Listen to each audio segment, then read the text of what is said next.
And welcome back to the second hour of News Hour. It's about 3 minutes past the top of the hour. My discussion with the three gentlemen begins in a little while. Kabando Akabando is not in the country. He's joining us virtually. Hopefully, we'll be able to get him.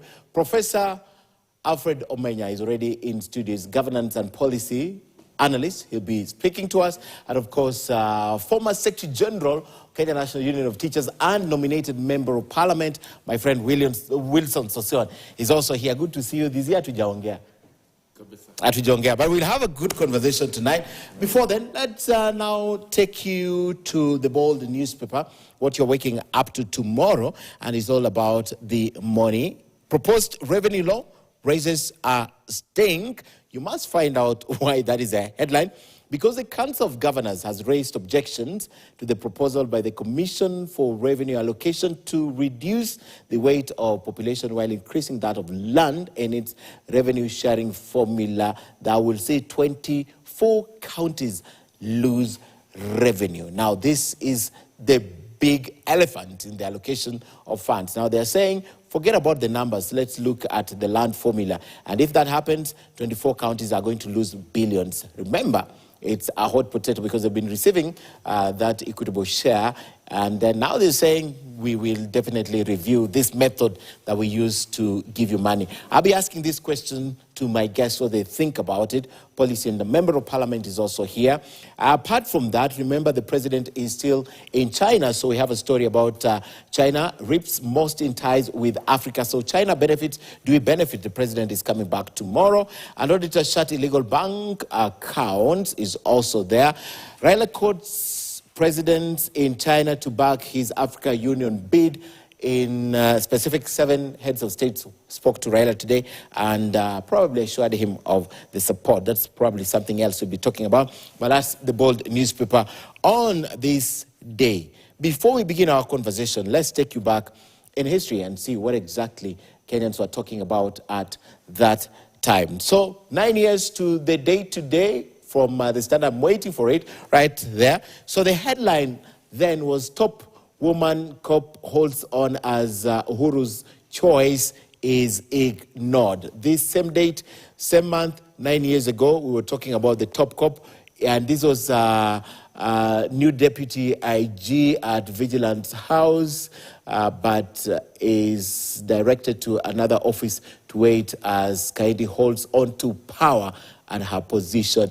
Then that was the headline. Why did they defy President Uhuru Kenyatta? The story we ran 9 years ago. Also, we were talking about Standard then when Standard Group rolled out new public watchdog just to see what's happening here. Apart from that, there was a story about the Cold War in the Jubilee Party as Ruto allies lock TNA members out of URP prayers on the International Criminal Court. That was the Bold newspaper then. We'll be sharing with you the video of the week a little bit later on, plus all your reaction from our question tonight. But gentlemen, thank you so much for coming. Wilson Sosion and Professor Alfred Omenya. Good to see you. A lot to talk about tonight. Kabando is still trying to log in. As soon as we have him, we'll be bringing that discussion also back to you from wherever he is. Find out when we connect with him. Gentlemen, thank you so much for coming. China is happening. Before I go to China, I'd like to ask you about this headline. It's very specific. And the proposal on revenue, again, that now the Commission of Revenue Allocation is reducing the weight of the population while increasing that of land in its revenue sharing formula. What do you read from this, Susan? Well, it's very strange to get to know about that change of the weighting formula that is shifting from the population to land. And that might seem to be trying to balance, to fight the one man, one vote, one shilling philosophy, which was very divisive. That also you have to consider land as part of the, as a main aspect of weighting the revenue allocation. But that, as it may, it's a proposal. Yeah, it's a proposal. Yes, which is healthy. Anybody can originate. But there must be a reason why they're proposing any proposal. We'll get to know the reasons why. For now, I'm not appraised about the reasons. But I think the most important thing in the process of legislation is public participation. That document will not escape. That process will not escape the approval of the people of Kenya through public participation. But so you don't even need to wait. As I will come to you, Prof. You don't need to wait. If they're saying we are not be counting people, we are going to look at the land. So there are tracts and tracts of areas that are unoccupied development. I wonder, you know what you call in development demographies, and considering the people, the number of people and the human activities, you can't allocate money without considering people. You must wait. Yes. The population is key. It is what is used to factor many things, the number of households and many aspects. So I don't think that if it is balancing, if it is saying yes, we also want to consider land as one of the elements, that's okay. But you cannot remove population completely and bring another parameter. In fact, that's a recipe. That is a recipe for chaos. Okay. You are creating what we call constitutional crisis, and you are creating unnecessary crisis. We cannot be reinventing way of doing things every now and again. Okay. We must make sure that what we have works to perfection, and we stabilize so that it delivers. And the revenue allocation and sharing in the country should not disadvantage anyone part of the population, and anybody, and even the population. Prof, you understand this very well. This is a proposal, but the fact that we are even splashing this for Kenyans tomorrow, it means where it has gotten, it's an issue of concern. I know there was all those issues about 1 man, 1 shilling, 1 vote, and this looks like it's against that totally, because now we're saying there's a population of 8 million people in Nairobi, and the landmass is tinier. But now let's go to northern Kenya, where there are very few people, but the land is huge. So that is technically what this proposal means. But do you see this being factored in? Do you see them changing this formula? You know, it's quite interesting, Ken, what you're raising there, and I think SG has also spoken to that. I think we have a fundamental problem in this country that we need to deal with. We somehow believe that politics and governance and public service is really about mischief, rather than, you know, look at it as service to the people. The question we should be asking is, what is the basis of the current revenue sharing arrangement? How was it arrived at? What were the issues that were actually considered? And if we think the areas that are not working, then we can say, okay, fine, what do we actually do about it?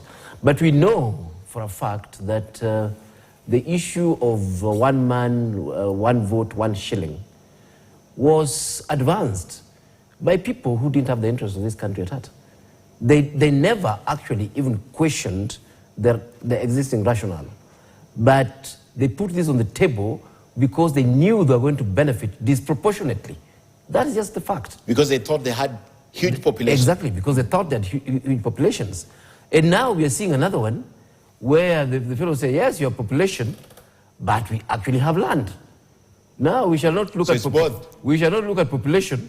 We shall look at land and land mass, and then we share it on the basis of acreage of land that you have. So you know, if you look at some of these proposals, they don't have the interest of the country at heart. What we should be asking is, you know, how do we generate revenue, and how do we actually share revenue, and what do we have currently as a mechanism for doing both? Because the truth of the matter is that, you know, you might just be having landmass, like our titanium guys at the coast, but you're generating more money than counties with a lot of people. But also, on the other hand, as SG has said very, very well, all development is about human beings. So you see, it's all these things that we must be saying, what are the factors, and then how do we weight these particular factors for our benefit as a people, other than saying, okay, fine, I know you have cows, so cows shall not be considered animals. Because I've got camels, so only camels shall be considered animals, you know, when animals are benefiting. really... self-interest. It is stupid self-interest. But I'm glad it's at the proposal level. Right. It's bound to cause a lot of debate in the coming days. Gentlemen, we have to transition. That's the headline tomorrow. Right. Read all about it from the Ball newspaper, The Standard, because only the Ball speak the truth. So let me bring back this discussion. And one of the biggest discussions that we've had today on television is what is happening to Kenya. And the proposal that the Jomo Kenyatta International Airport will be privatized. Right. Partially, not fully. And this has caused a lot of unrest, especially for workers at the airport. One, I am sure this is a communication issue, and Alfred Mutua, the CS Labour, has admitted no less. SG, do you, from where you sit, believe a lot of information was given to Kenyans, enough for us to understand what really is happening? Or this is one of those deals shrouded in so much mystery? And what is the mystery in a public resource being privatized? Why is it that we can't get to be told exactly what's happening? Or has this information been shared sufficiently so that they think we understand it? I think, Ken, if you look at the reaction of the workers at the airport, and we've seen the unions, they've stated their positions, then definitely we agree there is a problem. And according to me, I think we made our constitution for the purposes of guiding governance in the country. The process of public participation. Leasing out some of our facilities is not a new thing, and leasing out airports for development across the world is a practice. The idea could be good. The idea is good. But I think the most important thing is taking it through a process of public participation so that it meets the minimum threshold of acceptance and understanding, particularly by those stakeholders who work at the airports, like the workers, and of course, the general public. That's a public property. Yeah. So the principle and values as espoused in Article 10 of the Constitution of participation of the people in decision-making, I think it is something that we must subscribe to, and working backwards to rectify the anomaly so that it's understood by the people, and you can hand over the facility on contractual terms to a service provider. Yeah. I think it's not a difficult thing. Best What is intentions, but important, not explained at all. it should be explained. Yeah. That is now, we all agree. We don't need to, it's not rocket science. And we don't need to engage in a lot of discussions about it. How was this policy arrived at, and what is the process that is gone through? What is it that was not communicated? How can we rectify it then? Because I think many of the issues that we face in the country about governance is absence of public participation. Ken, I was with you in this space when I raised issues about a new curriculum that is being rolled out CBC, in this we're going country. to talk about it, yes. What is being rolled out in this country, and the people who are implementing don't even understand it. Those who are supervising don't even understand it. But we are rolling out something we don't understand, that we failed to do effective, professional, and detailed consultation so that we aid in planning. That is what we call planning, because you must plan to succeed in every program. You have been very consistent Yes. on this CBC matter. It's Of course, one of I'm our topics consistent. of discussion tonight, because we began discussing and talking about this thing years before it was implemented. Don't and say, you've always don't been say implemented. we, say you, because I was the only one who was speaking in the country. At that time. The rest was I'm going to spectators. come back to that. Prof, the reason why this deal stinks, is because if it was not Kisii Senator Onyonka who mentioned this in passing and then we picked it up, probably we would have just be surprised that JKIA has been painted pink. Yes, definitely. And I think we've, right in this studio, we've discussed quite a lot of public investments and so on, including these debts that are beleaguering us. We discussed the Nairobi Expressway here extensively. In fact, we were called on air because we're questioning the value for money, that was in there for the citizens. To date, we are really questioning whether we got value for money for SGR and other big, public investments. But again, to move the point a little bit from what Honorable Sossion has highlighted there, it's not just Kenya. We understand fully the principles of good governance. We do understand them. It's about transparency. It's about accountability. It's about value for money. It's about participation and so on. In Kenya, we've gone ahead and legislated those things. In fact, entrenched those values in our constitution. And we've gone ahead to legislate to say that that is exactly how we want things done. And here I take a slightly different route. The way the Adani deal with the airport has been done actually poops on all those values of good governance, leave alone our laws and the constitution.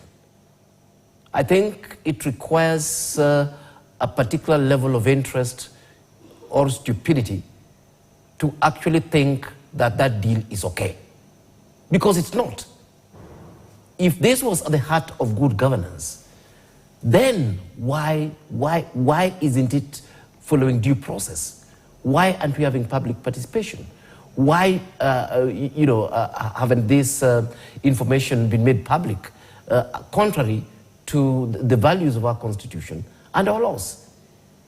So for me, ab initio, I believe firmly that the Adani deal is part of the kleptocracy and the kleptocratic deals actually. We don't have anything in our constitution called deals or anything in our legislation called deals. If we are going to privatize a public entity, the processes are there in law, including public-private participation. It's now entrenched in law. The participation processes that are expected are all entrenched in law. So if this is indeed something that's going to be beneficial to Kenyans, where Kenyans are going to get value for money, that's going to unlock our development and so on, then why aren't the promoters of the same, starting with the president, not subjecting it to the principles that are well laid out in our constitution? But don't you think there's something good? It's just that they're not explaining it. There is nothing good there. What do you mean? There must be something good. Look at how let me tell you, our airports have let me been tell run. you. No. I sat here and we talked about the expressway. You see, what good is there, for example, in getting an infrastructure at 4,000%, what you can actually get in the market? I think that's like saying, somebody who comes and robs you, there's something good there because they didn't kill you. That's just what it is. I don't really believe Kenyans will get value for money, even the way this has been explained outside there. Number one, why Adani? Is that the only institution that can mobilize resources? Was it restricted tendering? That's the question. And why was it restricted in the first instance? Yeah. That's what I'm saying. I'm a professor and I work on infrastructure. Here I am. I have no clue about what this is about. What about ordinary Kenyans? Today we saw actual workers at the airport demonstrating. Alfred Mutua told me tonight that the workers should not concentrate on which deals the government cuts, what the government is, how many runways. They should concentrate on their interest. That is a problem. They're citizens of this country. I am a citizen of this country. You cannot tell me that when government is robbing Kenya, then I should concentrate on other things. Mm-hmm. The workers have a right to question that deal. You have a right to question that deal. We have a right to question that deal. And in any event, there is no provision for deals in our constitutional legislation. It is very, very clear, even restricted tendering and so on, the legal processes, the particular situation where that is applied and so on. And the fellows behind this did not come to say that, sorry, this particular investment is part of security investment or part of the restricted investments in this country. That is partly why we shall not tell you what it's about. How do you know it's a deal? I'm coming to you, but how do you know it's a deal? Because I think it's a word that we just put there. You've not seen the document. You're a prof and you say you don't even understand what it is. Why are you ascribing the name deal to this? The reason why I'm doing that is because this is not the first time this is happening. As a professor also, I can use history. I can actually use a pattern that we've seen in the past that has resulted in haste, in theft in this country, in public monies and so on. And I can also make references to other investments that have happened in this country, that have actually, gone ahead and happened very well. The reason why we're very edgy about anything that touches Kenya Airports Authority, you remember in Kenyatta's time, there were fellows who are proposing that Kenya Airports Authority, which is one of the few parastatals that makes money in this country, there was a proposal to actually hand over the running of airports to one of the worst entities, loss-making entities, also known as Kenya Airways, to run. And again, the same thing. The logic behind it wasn't making sense. That here you got an entity that is being run well, that has generated money, that has revamped our airports, by the way, including the current one we're talking about. And then suddenly now you're telling us that these guys have zero ability of mobilizing capital at all, and suddenly Kenya is in need of these huge airports. I don't know where the numbers came from, and for that particular reason, then we're going to, to actually hand over. In a nutshell, I need to take a break, come back to CBC. We still have CBC AU and we still have the Beijing. So Ken, the thing stinks. Yeah, thing stinks. For me, I'm very clear. Okay. It actually stinks. Conclude this discussion. I think that I'll conclude this discussion this way. Those who are arguing for and against, because this is not going to be the first infrastructure to be subjected to leasehold with the global framework of how to run airports. Which is the other one? Of course, we have seen the expressway here, and there are many others, and many, many more others. We've seen the port also. There were conversations earlier on that is going to be leased by some external company. So all these modern ways of looking at things and running at our infrastructure will come into play.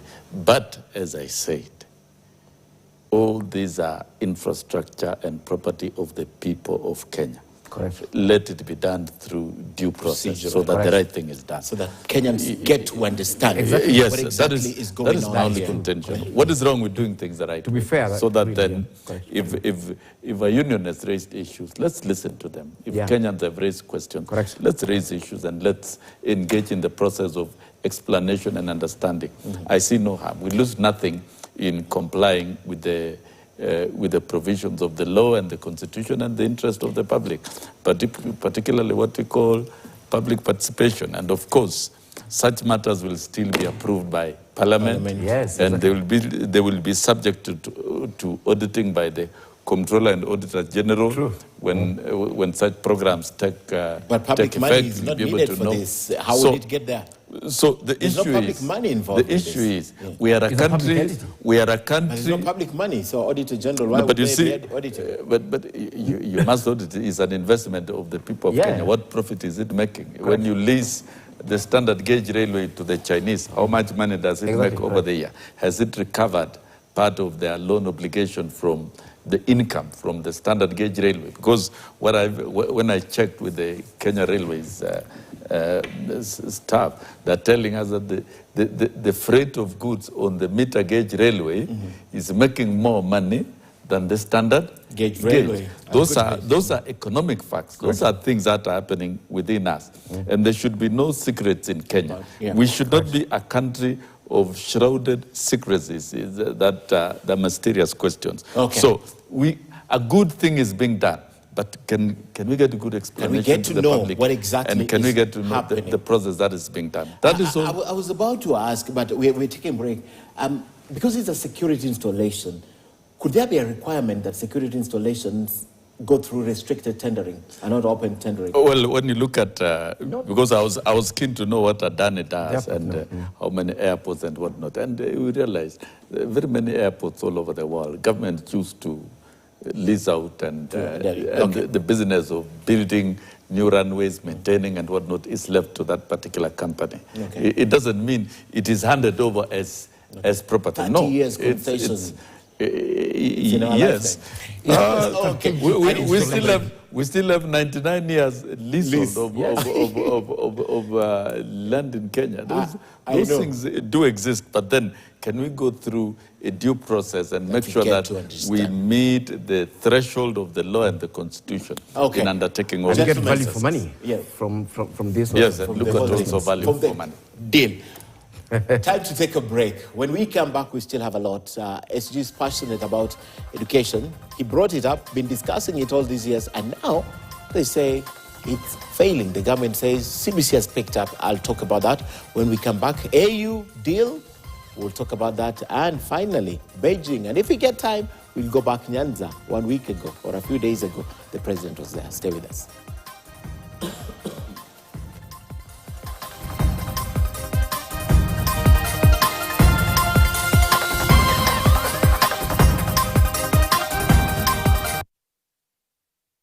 Welcome to the world of casino games on 1xBet.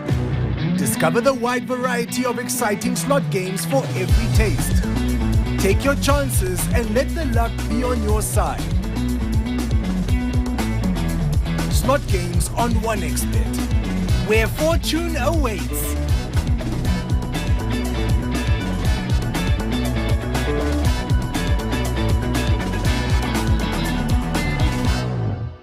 The Eldoret Technical Training Institute, together with Eldoret Teachers College, invites you for this September 2024 and January 2025 enrollment. We offer higher diploma, certificate, and artisan in School of Agriculture and Animal Health, Engineering and Technology, Business and Commerce, Accounting, Banking and Finance, Travel, Tourism and Hospitality Management, Mass Communication and Journalism, Computing Information and Studies, Social Studies Development, Medical Health and Sciences.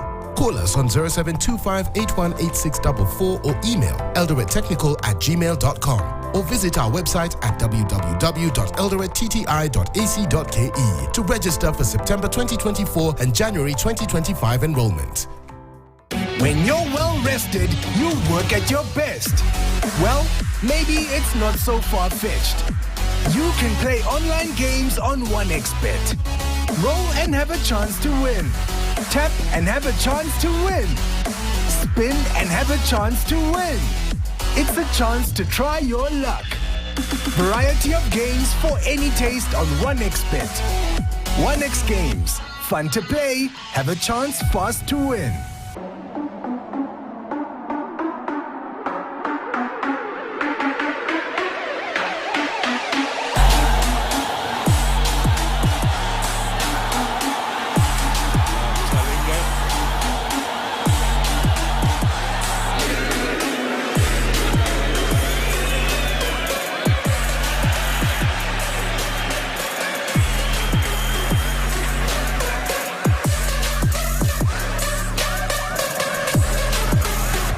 Levantou a bola. Que é isso? Que jogadaça do Belushi. Olha só. Primeiro ele levantou, fingiu que ia dar o chutão. Chapeuzinho, penteou o cabelo.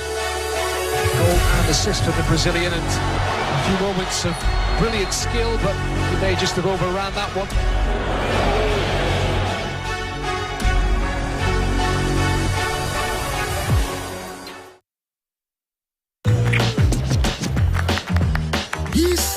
Enjoy na GoTV. Beshte yako wafuta. Tuna connect na ligi zote. Jishikie GoTV leo ujinice na the best futa live on Supersport. GoTV. Love it. Sports highlights powered by 1xBet. When you're well rested, you work at your best. Well, maybe it's not so far-fetched. You can play online games on 1xBet. Variety of games for any taste on 1xBet. 1x Games. Fun to play, have a chance fast to win.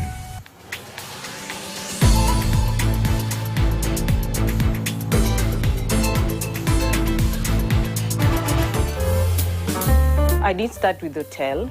I just started by telling my friends that I can cook. Cooking is something that you can do anywhere. You just make sure that you are neat in your things and you do it perfectly.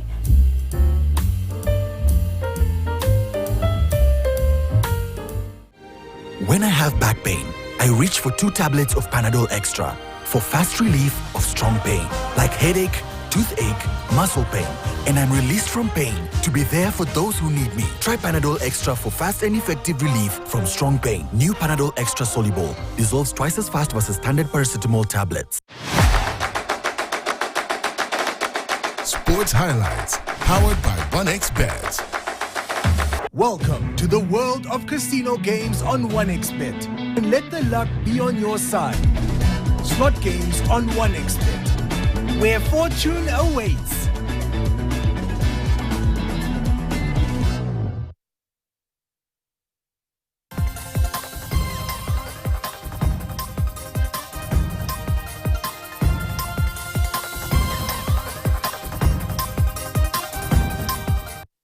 All right, welcome back. We have about 25 minutes on the clock to have this solid discussion with the two gentlemen.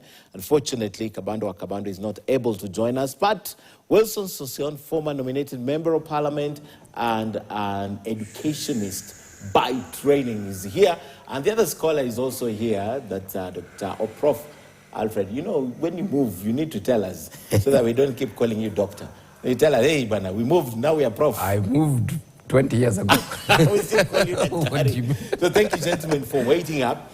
Let's talk about education sector right now. And this is something that is very close to Sosion's heart.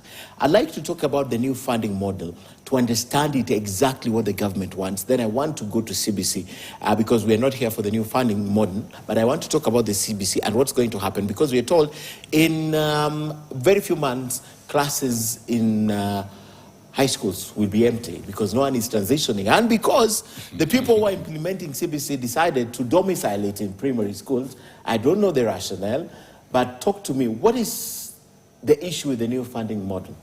Now, the new funding model, I think it is still suffering the same problem of taking it through a proper process of public participation and modeling it well. The MTI tool, the mean testing instrument that was applied last year, was the old, 29 years old mean testing instrument that helped us applied over the years. And there was no hue and cry last year. This year, there are a lot of issues with the banding of students across the 5 bands.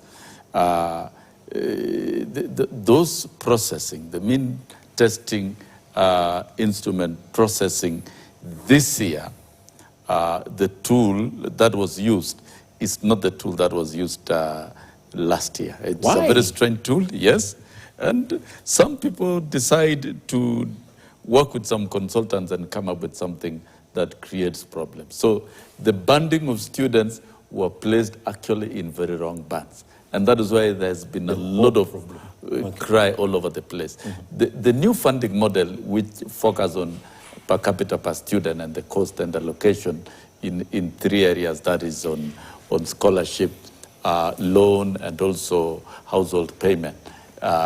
It's a grand idea, but it should be made to work. According to me, this should not have been left to the vice chancellors to be the ones sitting and determining. And you have left these vice chancellors to even determine the level of fees in public universities to an extent that the cost of education in public universities is far much higher than in private. Exactly. Yeah, that it should not because be it's that left to them. Yes, but they know the need. And that is a tragedy. The intention is good.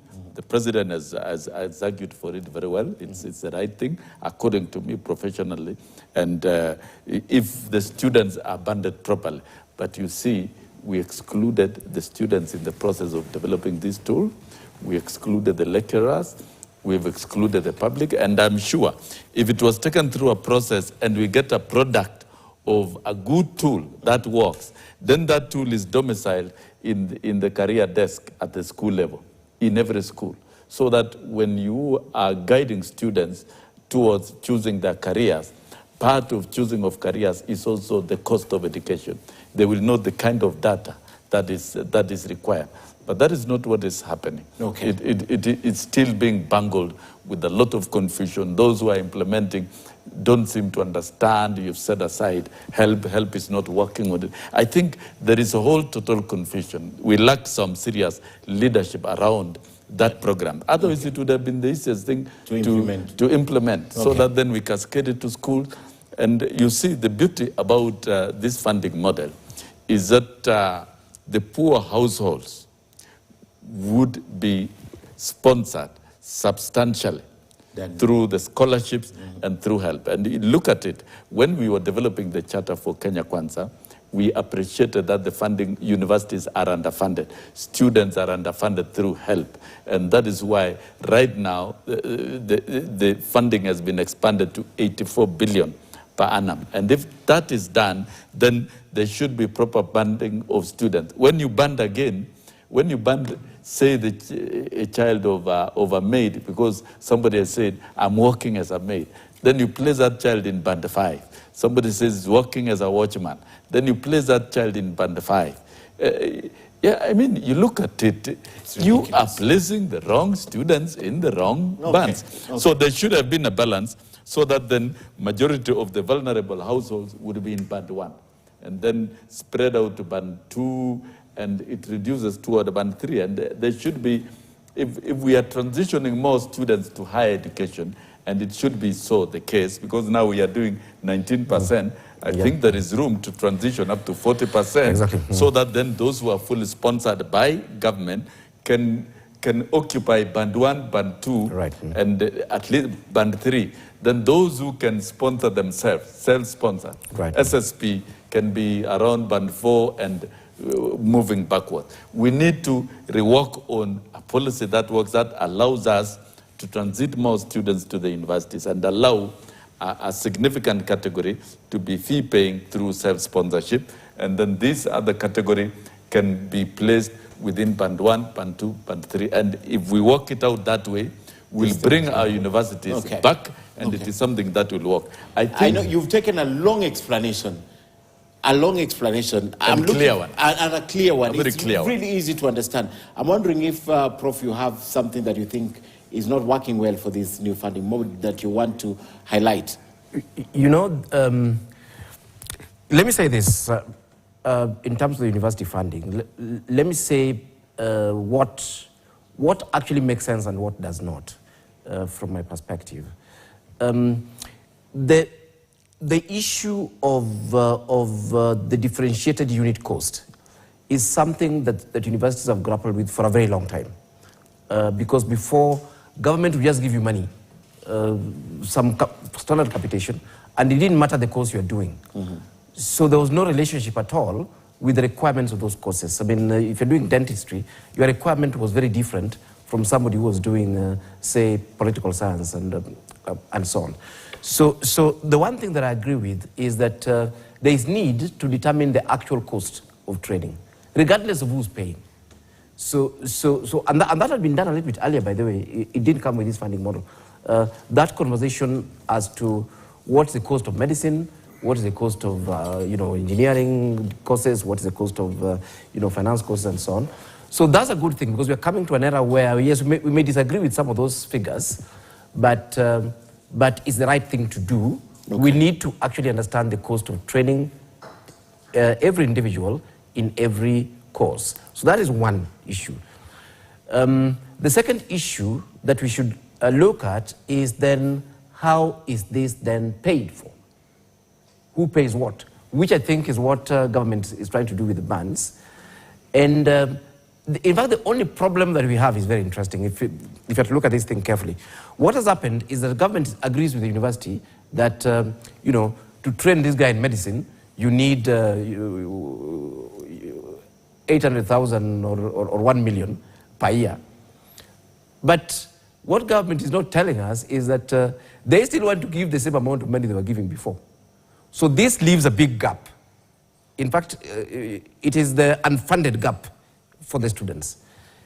But that is what has not been addressed properly, and it has not been given time so that we pilot it. Okay. So suddenly, here you are, you are meant to be getting a bursary and you're meant to be getting government grants, but you're still expected to pay more money than somebody is paying in private universities. That brings me to my third point, and that is where, again, I agree with Mheshimiwa here, that this matter should have not been left to vice-chancellors alone. This is why university funding world over does not just rely on student fees. No university runs actually on student fees. Universities, in fact, majority of universities in the West run on foundations, on donations from different entities, on government subsidies, on research funding, and so on. So student funding is just one stream of funding. However, in Kenya, the mistake we are making is that we want to run universities on student fees. That is why the vice chancellors have pushed the fees very high, so that we do what was happening during parallel, where the student fees alone was adequate to actually run the university. But to me, those are the 3 points. The correct thing is that, yes, we are moving towards knowing the cost of funding. Number 2, we need to look at the funding gap so that we don't transfer that load to the parents. We find a way of ensuring that is funded so that we don't deny students university education. The third point is that the reason why these are public entities is because they are owned by public, their strategic interest, and universities need to be funded still outside of this, of the student fees. So we should be looking at generally at what are the models? What models do we actually have of funding universities, including putting incentives for universities, just like counties, to generate own source revenue, as it were. Okay. Very well said. So, in a nutshell, would you gentlemen agree then that we need to go back to the drawing board with this instead of pushing it? That, incidentally, I did discuss with the president when I met the president and cabinet last year.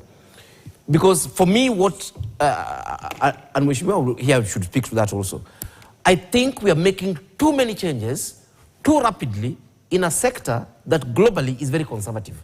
You don't shake your education sector the way we are doing it here. We are changing the system in primary education. We are changing the systems in secondary education. We are changing the system in teacher training and all these sort of things. We are changing, university funding models, and we are doing it all at once. You create chaos. Education by its nature is very conservative because it's part of our culture. It is linked with global trends and so on. So you want to pick a few issues, give them time, to the pilot to mature, and then implement. I think we are implementing too many things simultaneously and interfering with the sector. And if I can pick it from where Prof has left, we are destabilizing the sector. Correct. Too many changes. Education sector must be stable. Exactly. The policies, we must be very careful not to shift policies so drastically without good planning. It must be stable so that we can work on delivery of outcomes. But with this model, if its time has come, let it be so. And let us do it through careful planning and execution. Okay. In education, you must plan well. Okay. When you're coming up with a policy, plan very well, engage in extensive consultation, and come up with a very good tool. This one was the easiest to do it. But the only problem is that we are not patient enough to go through the rigors of the long process of developing the tool. Otherwise, the tool is good. It cannot be thrown out. Can we take it through a proper, thorough process of engagement and validation with the stakeholders? What is wrong with validating it with the forum of lecturers, validating it with the forum of students, validating it with the forum of education officials, and you can implement it incrementally. Validating it with the forum of school career masters in all our schools, validating it with the principals, because this is a tool that is not here for a few days. It is supposed to be here for a long time. Transition has now, with the same reasoning that we are having right now, the same thing we said so many years ago. And now we are in this place again, and we're asking ourselves, for 2 years, students are doing nothing because JSS has failed. Ken, when I was here last with you, it was a Wednesday, right? And the JS students were reporting at grade 7 the next Monday. And I told you one thing. We were not prepared in terms of teachers for classroom teaching that particular Monday. And I asked you, we agreed to meet again on a Monday or thereabout, so that then we can review the events that have happened. But now you're asking me, I think 2 years down the line. What has been going on in JS grade 7, grade 8? Do we deploy the right teachers to teach? I can say no. Yeah. You cannot deploy graduate teachers who have been trained in an environment of SS, senior secondary school level, to go and teach at the introductory JS level, which is basically the primary, the elementary model. And the Presidential Working Party report should be fully implemented, because that envisages what we call comprehensive school model. And grade 7, 8, and 9, I dare say, in terms of economics of education and proper deployment of teachers, this level should have been taught by the P1 teachers who were upgraded as to diploma level by the Ministry of Education. So if those group of cohort of teachers were recruited and deployed to teach grade 7, 8, and 9, why? They teach more subjects. So you'll require a fewer number of teachers to manage the curriculum at that level. And it is not that so complicated as such. They can do it. And so in terms of economics of education, you have the right number of teachers doing the right work. But now you've deployed graduate teachers who can only teach 2 subjects and to teach all the 14 learning areas, which are very strange, very alien to them. You're getting an English teacher trying to teach the pre-technical subjects, trying to teach music, and it's the whole hullabaloo of confusion, and it's lack of planning. The Presidential Working Party report should help us to alleviate all these challenges that exist with this curriculum. But we cannot press on with obvious mistakes. The biggest problem also with this curriculum is that we don't have a strong monitoring and evaluation framework. And I saw the court yesterday ordered the cabinet secretary to establish a quality assurance and standards committee as envisaged in law, which has been innovated over time. Tell me, Ken, where in the world do you run an education system that does not have a monitoring and evaluation framework? Quality. And expect it to work. That department collapsed at the ministry. And let me ask you, we are rolling out this curriculum and moving step by step. And do you know who is capacity building and training teachers? It is TSC, the employer. That is whose mandate is not about training anyway in the first place. So that then, what is the quality of these refresher courses? I raised concern about it when I was Secretary General, but I was vilified. Nobody listened. No one wanted to listen to you. No one wanted to listen. So, do we have a monitoring and evaluation framework for the rollout of this curriculum that we can be given reports of the outcome of grade 1, grade 2, grade 3, grade 4, 5, 6? Do we really have it? We don't. So we cannot run an education system on an autopilot. As has been said by Professor here, we have brought in so many changes with lack of leadership and with lack of planning to implement the same. But I can tell you, Ken, and this I'm warning Kenyans, the biggest challenge of the rollout of CBC is transition in 2026 to senior secondary. That was the biggest People should not be making noise about empty classes now. Those empty classes should be converted to be infrastructure facilities for the pathways. Where are you going to teach music? Where are you going to teach power mechanics? Where are you going to teach electricity? Because what is envisaged at the senior secondary level is that there will be 3 pathways. And those 3 pathways must be available in all schools. So that then the STEM pathway must be available in every senior secondary school. I need to hear from performing arts and sports must also be available in all schools. So you must have teachers to teach those particular disciplines.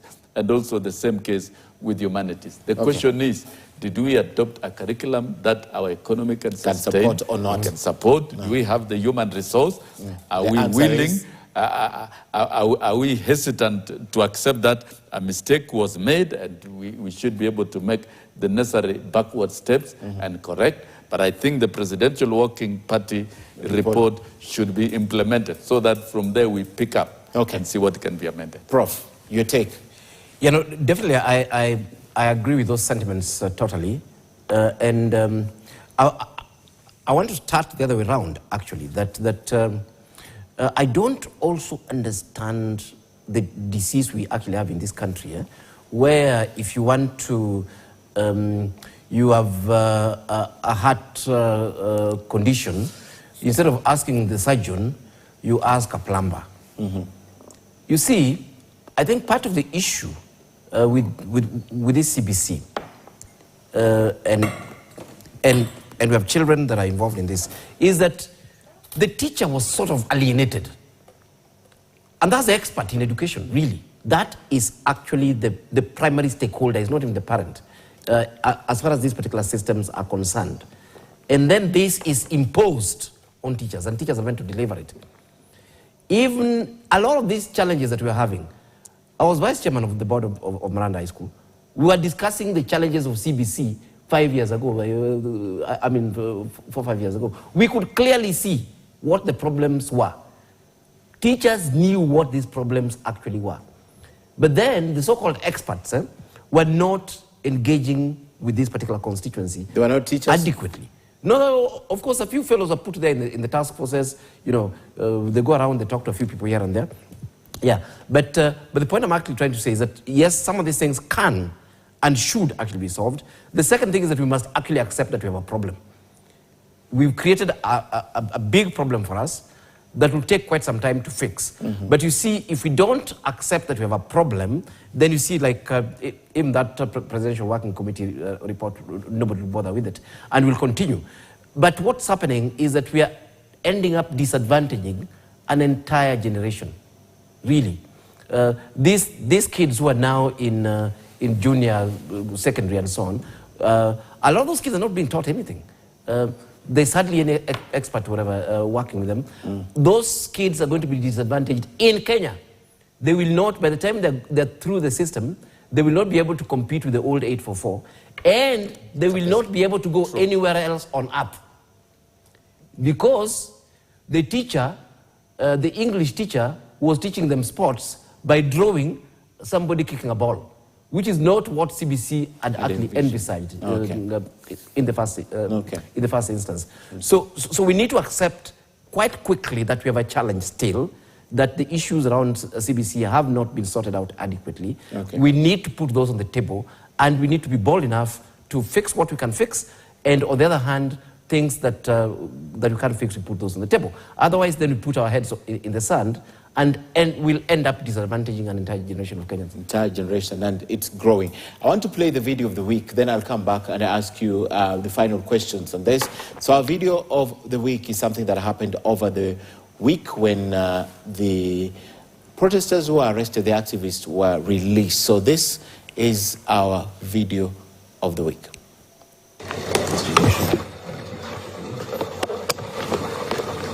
Umetoka kuwa mtumwa katika nchi yangu.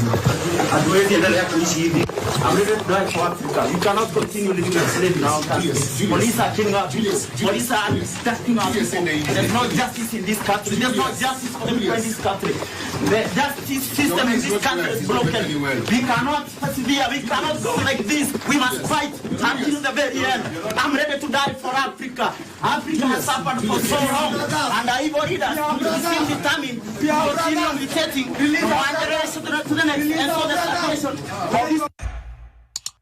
Well, protests left the streets and went to the courts. That is when Boniface Mwangi and I think further activists were being released the other day. They were arrested during the protests and they were tried in court, but later the cases were dropped.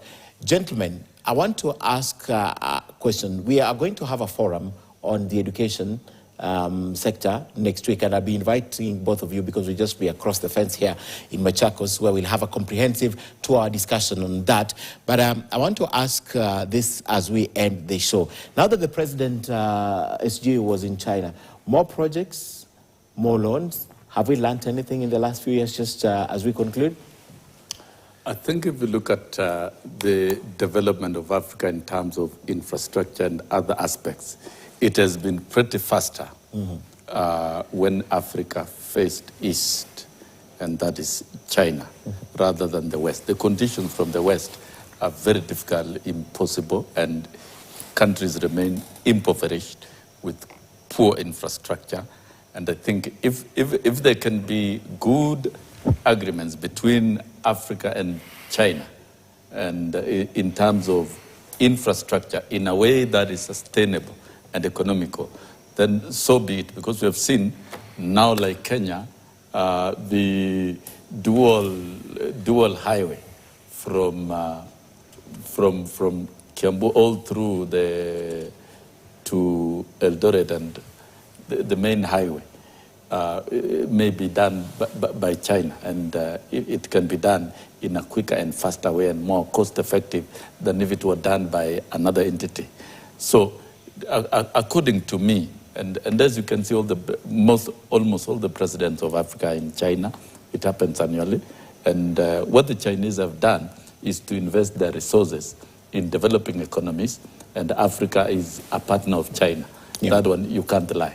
Almost all the roads being done now in Africa has got most a lot big of infrastructure with China, and it's done fast, it's convenient, including the airports. For years, including the airports. Yeah. So I think it should be done in a manner that is sustainable, that to the respective countries. They should not be a burden. So there must be a balance of striking these projects to ensure that it is sustainable. That is one. Two, for Kenyan delegation, we saw the president was accompanied by Raila Odinga, and Raila Odinga will be addressing, is supposed to address an assembly on infrastructure in Africa. Remember, he was high representative of infrastructure in Africa, and part of the future of Africa is strengthening the intra-Africa trade. We cannot strengthen intra-Africa trade if aspects of infrastructure and communication is not fully developed. That is one. Two, we cannot strengthen intra-Africa trade if we don't pursue maybe the future of maybe one currency, and number three, if we don't bring political cohesion.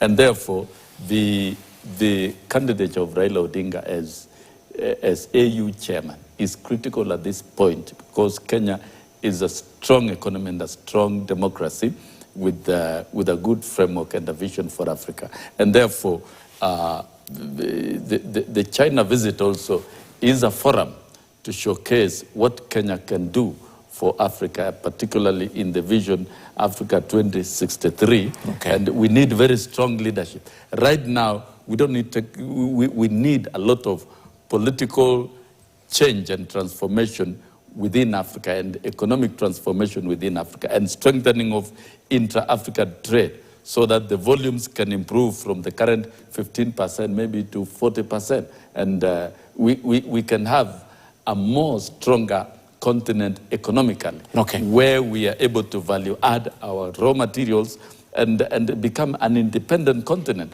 so that the people of this continent can fulfill themselves, and we can reduce poverty completely within Africa. So, and that you say will take leadership. I think for us, yes, we have to take leadership. Okay. And there is need now, and we've seen the president working hard with Raila Odinga to convince the rest of the team that he be elected as AU chairman.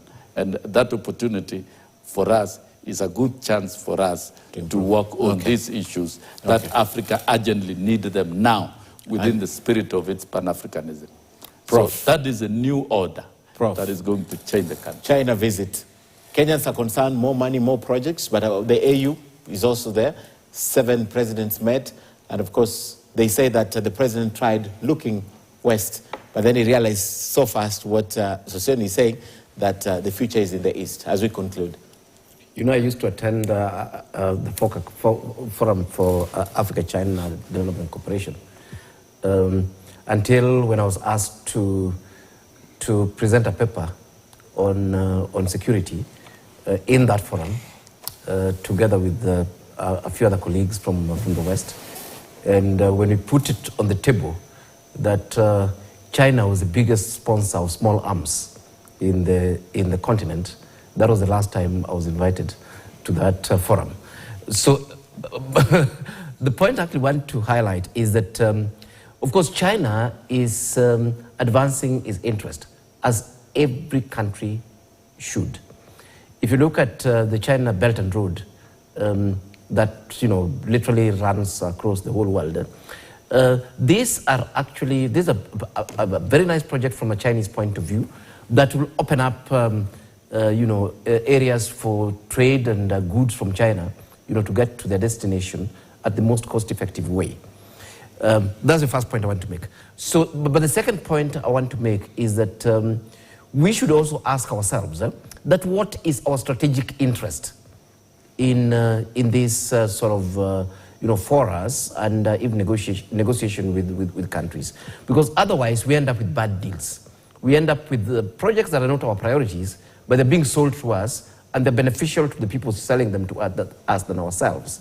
In that regard, for example, you look at something like LAPSET, and that is that growth corridor from Lamu, connecting to Ethiopia, to Southern Sudan, Northern Kenya, Uganda, all the way to Douala, Cameroon.